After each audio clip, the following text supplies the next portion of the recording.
ಕೇರಳದಲ್ಲಿ ನಡೆದಿರುವಂತಹ ಈ ಒಂದು ರಣಭೀಕರ ಮಳೆಗೆ ಸಾಕಷ್ಟು ಕುಟುಂಬಗಳು ತಮ್ಮ ಜೀವವನ್ನು ಕಳೆದುಕೊಂಡಿವೆ.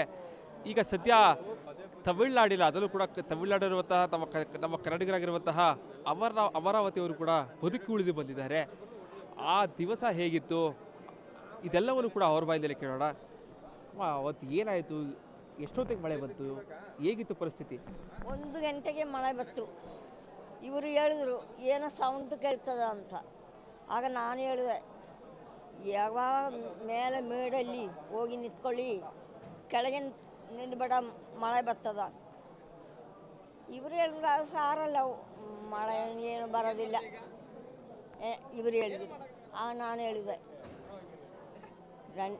ರೆಂಡಾவது ಸೌಂಡ್ ಏನು ಸೌಂಡು ಬರೋದು, ನಾವು ಇಲ್ಲಿ ನಿಂತರೆ ಸರಿಯಾಗೋದಿಲ್ಲ, ನಾವು ಎಲ್ಲರೂ ಹೋಗಿ ಬಿಡುವೋ ಅಂತ ಹೇಳಿದರು. ಮಗಳು ಇವರು ಮರುಮಗಳು 2 ಗಂಟೆಗೆ ನಾವು ಕಾಡಲ್ಲಿ ಹೋಗಿ ಅಲ್ಲಿ ಮಳೆ ಕೊಡ ಏನಿಲ್ಲ, ಬೆಳಗ್ಗೆ ಬರ ನನ್ನದು ಅಲ್ಲಿ ಬೆಳಗ್ಗೆ 6 ಗಂಟೆ ಆಗಲಿ ಇವರು ಜೀಪ್ ತಕೊಂಡು ಬಂದು ನಮ್ಮನ್ನ ಕರ್ಕೊಂಡು ಬಂದಿದ್ದಾರೆ. ಇವರ ತಮ್ಮನ ಸಿಕ್ಕಿಲ್ಲ, ಮಗಳು ಸಿಕ್ಕಿಲ್ಲ, ಮಗಳು ಇಬ್ರು ಸಿಕ್ಕಿಲ್ಲ. ಈಗ ಇವರ ತಮ್ಮ ಮಗ ಸಿಕ್ಕಿಲ್ಲ, ಮಗನು ಇವರದು. ಕುಟುಂಬದವ್ರು ಎಷ್ಟು ಜನ? ನಾವು ಕುಟುಂಬ ಎಲ್ಲರೂ ಉಂಟು. ಈಗ ಸೇಫ್ ಆಯ್ತು. ಎಲ್ಲ ಬದುಕುಳಿದ್ರ ಎಲ್ಲರೂ.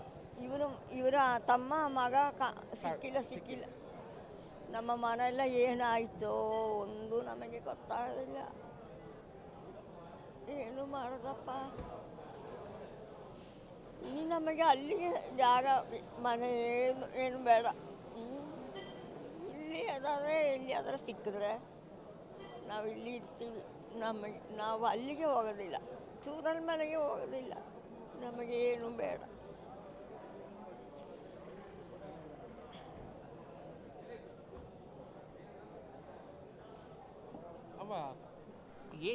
ಯಾವ ರೀತಿ ಶಬ್ದ ಬಂತು, ಹೇಗೆ ಅಂತ ನೀವು ಶಬ್ದ ಏನು ಶಬ್ದ ಬಂತು ಅವತ್ತು? ಏನು ಶಬ್ದ ಬಂತು ಅಂತ ನಾನು ಏನು ಹೇಳ್ದಪ್ಪ, ನನಗೆ ಗೊತ್ತೇ ಆಗೋದಿಲ್ಲ ಹೆಂಗೆ ಹೇಳಬೇಕು ಅಂತ. ಆ ಸೌಂಡು ಮನೆಯಿಂದ ಹೊರಗೆ ಹೇಗೆ ಬಂದ್ರಿ? ಮನೆಯಲ್ಲಿ ನಮ್ಮ ಮರುಮಗ ಮನೆಯಲ್ಲಿ ಆ ಶಬ್ದ ಬಂದ ಭಾಗ ಸೀಟು ಮನೆ ಮೇಲೆ ಸೀಟು ಮರುಮಗ ಇಲ್ಲಿ ಬನ್ನಿ, ಇದರಲ್ಲಿ ಹೋಗಿ ಅಲ್ಲಿ ಪತ್ತಕಾಡಿಗೆ ಹೋಗ್ತೀವಿ, ಅಲ್ಲಿ ಬಳ್ಕೊಂಡು ಹೋಗಿಲ್ಲ ನನ್ನ ಮರುಮಗ. ಹಂಗೆ ನಾವು ಕೈಚಲಾಗಿದ್ದು. ಚೂರಲ್ ಮಲೆಗೆ ಬಂದು ಎಷ್ಟು ವರ್ಷ ಆಯಿತು? ನಾವು ಒಂದು 50 ವರ್ಷ ಆಯಿತು. 50 ವರ್ಷದ ಏನು ತೊಂದರೆ ಆಗಿರಲಿಲ್ಲ?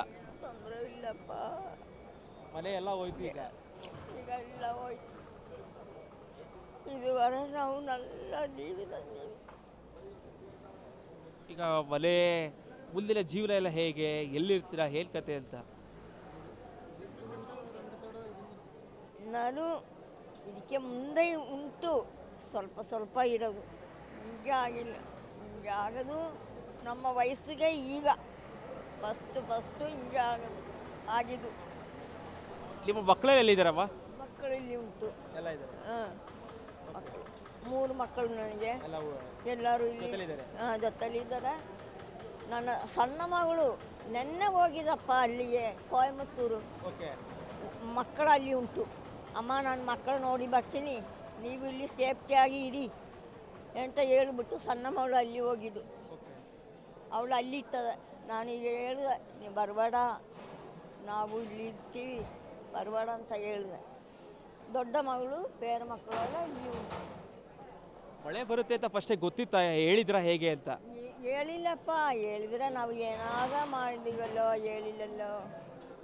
ಹಿಂಗೆ ಹಾಕಿ ಹಿಂಗೆ ಕಣ್ಣು ಮೂಡಿ ಕಣ್ಣು ತೊರ್ಕೊಂಬತ್ತು.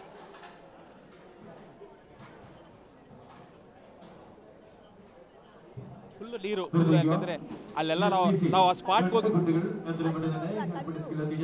ಹೋಗಿದ್ವಿ, ಸ್ಥಳ ನೋಡಿದ್ವಿ. ಫುಲ್ ಬಂಡೆಕಲ್ಲು ಇದೆ ಅಂತ. ನೀವು ಹೋಗಿ ನೋಡಿದಲ್ಲ?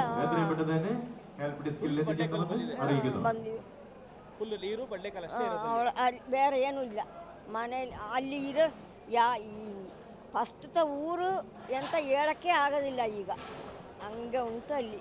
ಡ್ಯಾಮೇಜ್. ಸರ್ಕಾರಕ್ಕೆ ಹೇಳ್ತೀರಾ ಅಮ್ಮ, ನಿಮ್ಮ ಸರ್ಕಾರಕ್ಕೆ ಕೇರಳ ಸರ್ಕಾರಕ್ಕೆ ಏನಾದ್ರು ಹೇಳ್ತೀರಾ? ಹೇಳಿದ ಹೇಳಿದ್ರು. ಸಹಾಯ ಎಲ್ಲ ಮಾಡ್ತಾ ಇದ್ದಾರೆ. ಇದಿಷ್ಟು ತಮಿಳುನಾಡಿನ ಅದರಲ್ಲೂ ಕೂಡ ಚೋರಮಲೆ ಗ್ರಾಮದಲ್ಲಿ ವಾಸಿಯಾಗಿದ್ದಂತಹ ಅಮರಾವತಿಯವರ ಮಾತುಗಳು. ನಿಜಕ್ಕೂ ಕೂಡ ಸಾಕಷ್ಟು ಬೇಸರ ಆಗುತ್ತೆ. ಇವರು ಕೂಡ ಬದುಕುಳಿದಿರುವಂಥದ್ದೇ ಒಂದು ಅಂದರೆ ಆ ಕ್ಷಣದಿಂದ ಎದ್ದು ಬೇರೆ ಬೆಟ್ಟಕ್ಕೆ ಹತ್ತು ಹೋಗಿ ರಾತ್ರಿ ಇಡೀ ಮಳೆಯಲ್ಲಿ ನಿಂತು ತದನಂತರದಲ್ಲಿ ಅವರನ್ನು ರಕ್ಷಣೆ ಎಲ್ಲ ಮಾಡಿ ಈಗ ಕಾಳಜಿ ಕೇಂದ್ರದಲ್ಲಿ ಇಟ್ಟಿದ್ದಾರೆ. ಮುಂದೆ ನನ್ನ ಬದುಕು ಹೇಗೆ ಅನ್ನೋದು ಕೂಡ ಈಗ ಅವರಿಗೆ ದಿಕ್ಕು ದೋಚಂತಹ ಸ್ಥಿತಿಯಲ್ಲಿದ್ದಾರೆ. ಇವರೆಲ್ಲರಿಗೂ ಕೂಡ ಭಗವಂತನೇ ಕಾಪಾಡಬೇಕಾಗತ್ತೆ. ಕ್ಯಾಮ್ರಾ ಪರ್ಸನ್ ಸಚಿನ್ ಜೊತೆಗೆ ವಿನೋದ್ ಪಡ್ವರಳ್ಳಿ, ರಿಪಬ್ಲಿಕ್ ಕನ್ನಡ, ಬೆಪ್ಪಾಡಿ. ನನ್ನ ಸಣ್ಣ ಮಗಳು ನೆನ್ನೆ ಹೋಗಿದಪ್ಪ ಅಲ್ಲಿಗೆ ಕೊಯಮತ್ತೂರು. ಓಕೆ. ಮಕ್ಕಳು ಅಲ್ಲಿ ಉಂಟು. ಅಮ್ಮ ನನ್ನ ಮಕ್ಕಳು ನೋಡಿ ಬರ್ತೀನಿ, ನೀವು ಇಲ್ಲಿ ಸೇಫ್ಟಿಯಾಗಿ ಇರಿ ಅಂತ ಹೇಳ್ಬಿಟ್ಟು ಸಣ್ಣ ಮಗಳು ಅಲ್ಲಿ ಹೋಗಿದ್ದು. ಅವಳು ಅಲ್ಲಿ ಇರ್ತದೆ. ನಾನೀಗ ಹೇಳಿದೆ ನೀವು ಬರಬೇಡ, ನಾವು ಇಲ್ಲಿ ಇರ್ತೀವಿ, ಬರಬೇಡ ಅಂತ ಹೇಳಿದೆ. ದೊಡ್ಡ ಮಗಳು ಬೇರೆ ಮಕ್ಕಳೆಲ್ಲ ಇಲ್ಲಿ ಉಂಟು. ಮಳೆ ಬರುತ್ತೆ ಅಂತ ಫಸ್ಟೇ ಗೊತ್ತಿತ್ತ? ಹೇಳಿದ್ರ ಹೇಗೆ ಅಂತ? ಹೇಳಿಲ್ಲಪ್ಪ. ಹೇಳಿದ್ರೆ ನಾವು ಏನಾಗ ಮಾಡಿದೀವಲ್ಲೋ, ಹೇಳಿಲ್ಲಲ್ಲೋ. ಹಿಂಗೆ ಹಾಕಿ ಹಿಂಗೆ ಕಣ್ಣು ಮೂಡಿ ಕಣ್ಣು ತೊರ್ಕೊಂಬತ್ತು.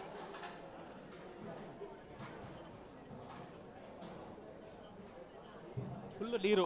ಯಾಕಂದ್ರೆ ಅಲ್ಲೆಲ್ಲ ನಾವು ಆ ಸ್ಪಾಟ್ಗೆ ಹೋಗಿದ್ವಿ, ಸ್ಥಳ ನೋಡಿದ್ವಿ. ಫುಲ್ ಬಂಡೆಕಲ್ಲು, ಫುಲ್ ಬಂಡೆಕಲ್ಲಿದೆ ಅಂತ. ನೀವು ಹೋಗಿ ನೋಡಿದಲ್ಲ? ಬಂದಿವಿ. ಫುಲ್ ನೀರು ಬಂಡೆಕಲ್ ಅಷ್ಟೇ ಇರೋದು. ಅಲ್ಲಿ ಬೇರೆ ಏನೂ ಇಲ್ಲ ಮನೇಲಿ. ಅಲ್ಲಿ ಇರೋ ಈ ಫಸ್ಟ್ ಊರು ಎಂತ ಹೇಳಕ್ಕೆ ಆಗೋದಿಲ್ಲ ಈಗ ಹಂಗೆ ಉಂಟು ಅಲ್ಲಿ. ಡ್ಯಾಮೇಜ್. ಸರ್ಕಾರಕ್ಕೆ ಹೇಳ್ತೀರಾ ಅಮ್ಮ, ನಿಮ್ಮ ಸರ್ಕಾರಕ್ಕೆ ಕೇರಳ ಸರ್ಕಾರಕ್ಕೆ ಏನಾದ್ರು ಹೇಳ್ತೀರಾ? ಹೇಳಿದ. ಹೇಳಿದ್ರು.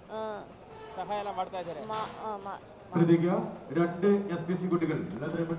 ಇದಿಷ್ಟು ತಮಿಳುನಾಡಿನ ಅದರಲ್ಲೂ ಕೂಡ ಚೋರಮಲೆ ಗ್ರಾಮದಲ್ಲಿ ವಾಸಿಯಾಗಿದ್ದಂತಹ ಅಮರಾವತಿಯವರ ಮಾತುಗಳು. ನಿಜಕ್ಕೂ ಕೂಡ ಸಾಕಷ್ಟು ಬೇಸರ ಆಗುತ್ತೆ.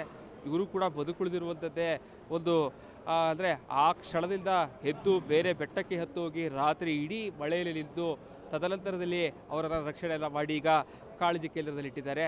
ಮುಂದೆ ನನ್ನ ಬದುಕು ಹೇಗೆ ಅನ್ನೋದು ಕೂಡ ಈಗ ಅವರಿಗೆ ದಿಕ್ಕು ದೋಚಂತಹ ಸ್ಥಿತಿಯಲ್ಲಿದ್ದಾರೆ. ಇವರೆಲ್ಲರಿಗೂ ಕೂಡ ಭಗವಂತನೇ ಕಾಪಾಡಬೇಕಾಗತ್ತೆ. ಕ್ಯಾಮ್ರಾ ಪರ್ಸನ್ ಸಚಿನ್ ಜೊತೆಗೆ ವಿನೋದ್ ಪಡ್ವರಳ್ಳಿ, ರಿಪಬ್ಲಿಕ್ ಕನ್ನಡ, ಬೆಪ್ಪಾಡಿ.